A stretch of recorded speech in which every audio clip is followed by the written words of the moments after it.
Welcome to my channel Mishtu's moment. আজকে অনেক পুরানো রেসিপি দেখাবো। লাউর পাতা দিয়ে মুগ ডাল দিয়ে একটা নিরামিষ তরকারি। মুগ ডালটা হালকা করে আগে সিদ্ধ করে নেব, হাফ সিদ্ধ, তখনই তারপর লাউ শাকটা কুচি করে কেটে ওইটা দিয়ে দিব। জাস্ট লবণ, হলুদ, ব্যাস, একটু মরিচের গুঁড়া দিলাম, ব্যাস। তারপর ভালো করে এটা সিদ্ধ করে নিব।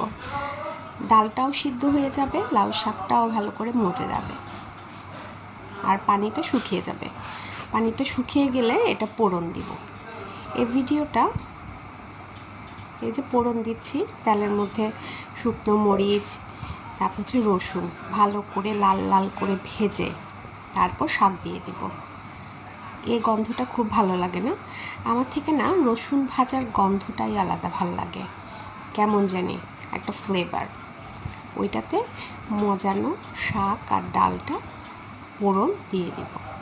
ব্যাস, হয়ে গেল লাল শাক দিয়ে মুগ ডাল দিয়ে একটা নিরামিষ তরকারি। খেতে কিন্তু দুর্দান্ত হয়।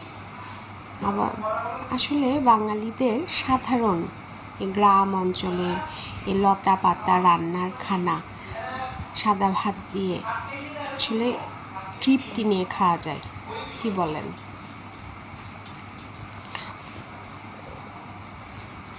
পোড়নটা দেখতে বেশ ভালো লাগছে না?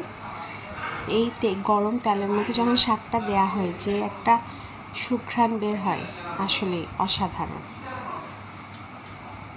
আসলে আমার আমি নতুন ব্লগ করছি, তো আমার রান্নার ভিডিওগুলো যদি আপনাদের ভালো লেগে থাকে, প্লিজ একটা লাইক এবং সাবস্ক্রাইব করবেন আমার চ্যানেলটিতে। আপনাদের এই সাবস্ক্রাইব আর লাইক আমাকে অনেক গুণে উৎসাহ দিবে আরও সুন্দর সুন্দর ভিডিও আপনাদেরকে প্রদান করার ক্ষেত্রে।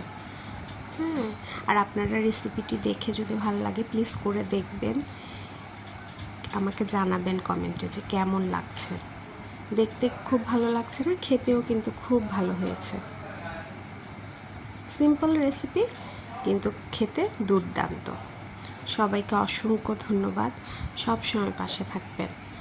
আরও আশা করছি নতুন নতুন ভিডিও দেখে লাইক সাবস্ক্রাইব করে আমার পাশে থাকবেন। শুভরাত্রি। সবাইকে অসংখ্য ধন্যবাদ।